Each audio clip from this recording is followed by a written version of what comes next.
चतुर्मास के अंतर्गत 4 महीने सावन, भादो, कुमार और कार्तिक।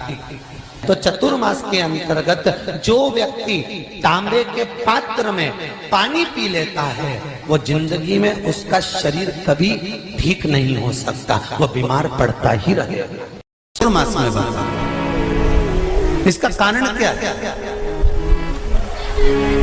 क्यों चतुर्मास के व्रत की महत्वता होती है? तो कहा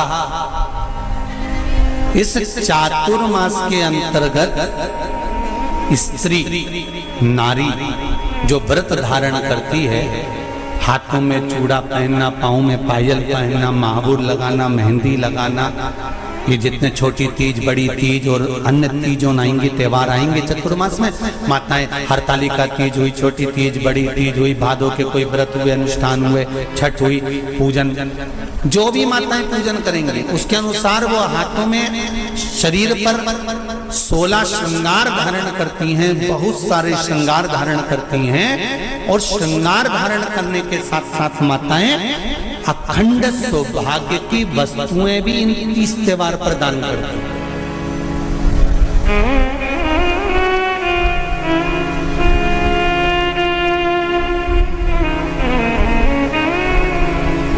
जो अखंड सौभाग्य की सूचक, जो अखंड सौभाग्य की वस्तुएं वो देने का प्रयास करते हैं, दान। चातुर्मास के 4 महीने में एक नियम बनाओ, मैं ज्यादा कुछ ना कर सकूं तो 4 महीने में कम से कम 4 पौधे मैं बेलपत्र के जरूर लगाऊंगी, कहीं ना कहीं बेलपत्र का वृक्षारोपण जरूर। क्यों?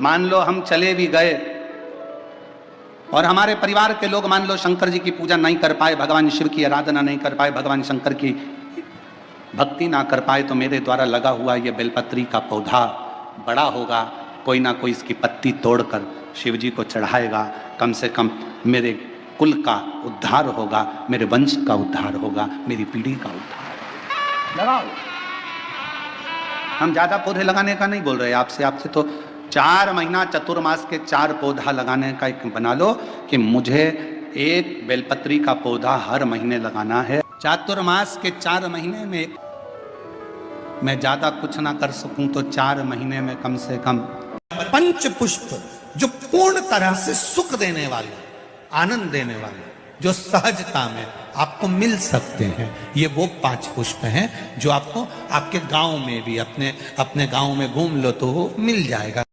5 पुष्प में पहले नंबर का पुष्प है पारिजात का पुष्प, दूसरे नंबर का पुष्प है, बोलते जाओ ले कनेर का पुष्प, तीसरे नंबर पर पुष्प है शमी का पुष्प, चौथे नंबर पर पुष्प है मंदार आकड़े का पुष्प, और 5वें नंबर पर जो पुष्प है वो है धतूरे का पुष्प।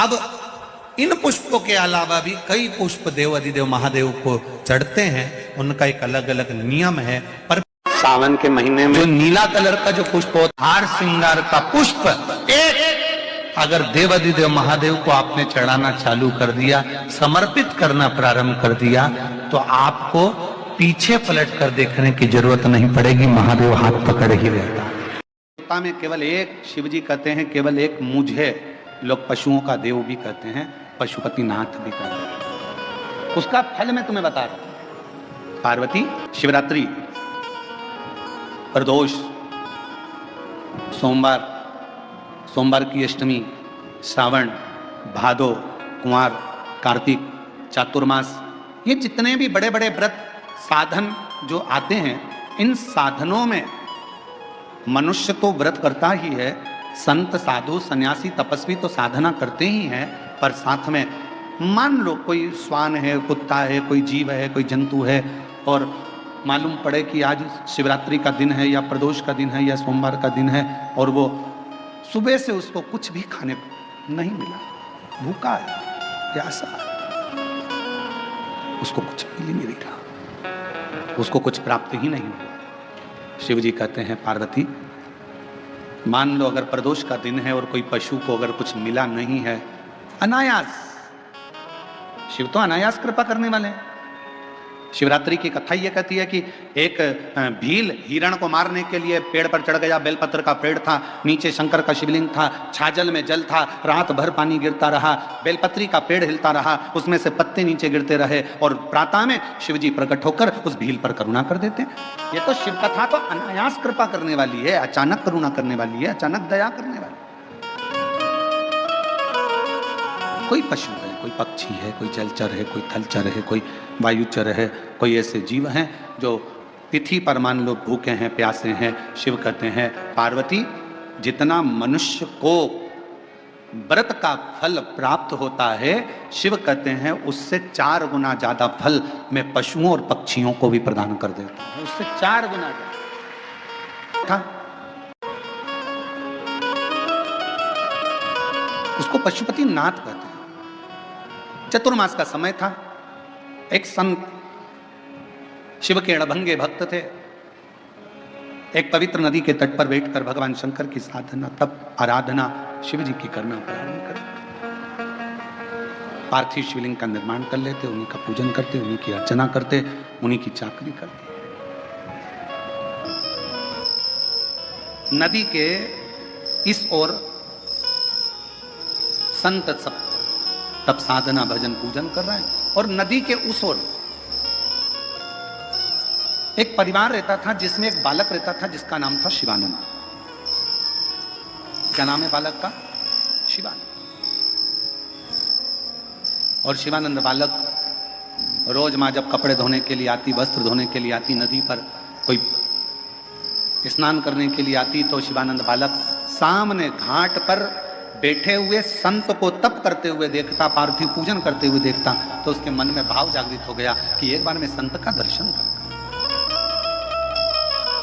और मैंने तेरे ही भरोसे बाबा, तेरे ही भरोसे हवा बिच उड़ती जाएगी। हमारे पीढ़ी में, परिवार में अगर कोई अधोगति में मर गया होता है, कुंवारी अवस्था में चले गया होता है, गर्भ में मर गया होता है, गर्भ के बाहर निकल कर भी अगर कुंवारी अवस्था में चले गया होता है, तो श्रावण महीने की दोनों पंचमी पर परिवार का अगर कोई एक व्यक्ति भी जल चढ़ा देता है शंकर भगवान पर, तो सर्प की योनि में नहीं पड़ता, जीव मुक्त हो जाता, प्रेत योनि में सर्प की योनि से मुक्त हो जाता।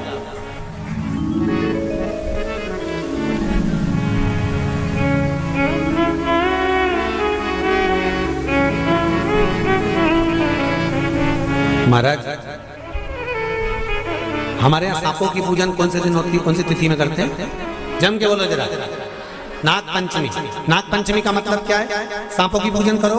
नाग पंचमी का मतलब होता है शंकर जी के मंदिर में जाकर 1 लोटा जल समर्पित कर दो। उसका कारण क्या है कि हमारे परिवार में, हमारे कुटुंब में कोई